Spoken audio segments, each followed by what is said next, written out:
अगर आप CNG car चलाते हैं या खरीदने की प्लानिंग कर रहे हैं तो ये खबर सिर्फ और सिर्फ आपके लिए है, क्योंकि अब सीएनजी कार या यूटिलिटी वाहन मालिकों की टेंशन बढ़ने वाली है। अभी सबसे सस्ता विकल्प माने जाने वाली सीएनजी के दाम बढ़ने वाले हैं और ऐसा नहीं है कि बहुत मामूली कीमतें बढ़ेंगी, 1 या 2 रुपए, बल्कि पूरे 6 रुपए तक बढ़ सकती है सीएनजी की कॉस्ट।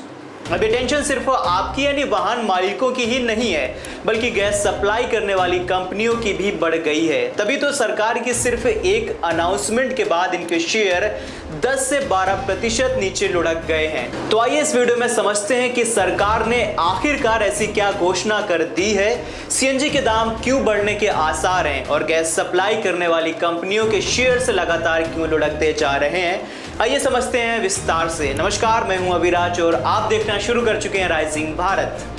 सबसे पहले सरकार की घोषणा जान लेते हैं, सरकार ने क्या बोला है। देखिए, तेजी से बदलते वैश्विक घटनाक्रम के बीच सरकार ने वाहनों को सीएनजी की बिक्री करने वाली शहरी गैस वितरण कंपनियों को सस्ती गैस की आपूर्ति में 20% तक की कटौती कर दी है, यानी अब उन्हें 80% ही गैस की सप्लाई की जाएगी और अब इन कंपनियों को बाकी बचे 20% गैस की सप्लाई महंगे इंपोर्टेड ईंधन से करनी पड़ेगी। और यही कारण है कि शुक्रवार को बाजार खुलने के बाद से इंद्रप्रस्थ गैस लिमिटेड और महानगर गैस तेजी से लुढ़के। शुक्रवार को दोपहर 1 बजे इस खबर के लिखे जाने तक महानगर गैस का शेयर 12% टूटकर 1549 रुपए पर आ गया। वहीं अगर आईजीएल के शेयर की बात करें तो उसमें भी हलचल दिखाई दी। इसमें करीब 11% की गिरावट दिखी थी और 450 रुपए पर यह शेयर पहुंच गया था। शहरी गैस रिटेलर्स को इस कमी की भरपाई के लिए इंपोर्टेड और महंगी लिक्विड नेचुरल गैस यानी कि एलएनजी खरीदने के लिए मजबूर होना पड़ रहा है, जिससे सीएनजी की कीमतों में 4 से 6 रुपए प्रति किलोग्राम की बढ़ोतरी होगी। पुराने क्षेत्रों से प्राप्त गैस की कीमत 6.50 अमेरिकी डॉलर प्रति मिलियन ब्रिटिश थर्मल यूनिट है, जबकि इंपोर्टेड एलएनजी की कीमत 11 से 12 डॉलर प्रति इकाई है।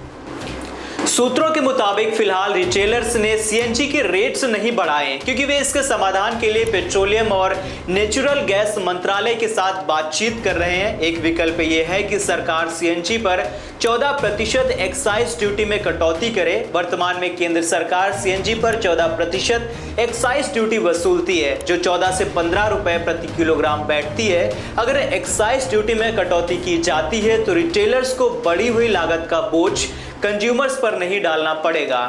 सीएनजी की कीमतों में बढ़ोतरी एक राजनीतिक मुद्दा भी है, क्योंकि महाराष्ट्र में अगले महीने चुनाव होने हैं और दिल्ली में भी जल्द चुनाव होने वाले हैं। दिल्ली और मुंबई देश के सबसे बड़े सीएनजी बाजारों में से एक हैं, तो ये राजनीतिक मुद्दा तो बिल्कुल है। चलिए फिलहाल अब बात कर लेते हैं कि सीएनजी के दाम बढ़ने से आम आदमी की जिंदगी में क्या असर पड़ने वाला है, यानी कि आपकी जिंदगी में इसका क्या इम्पैक्ट होगा।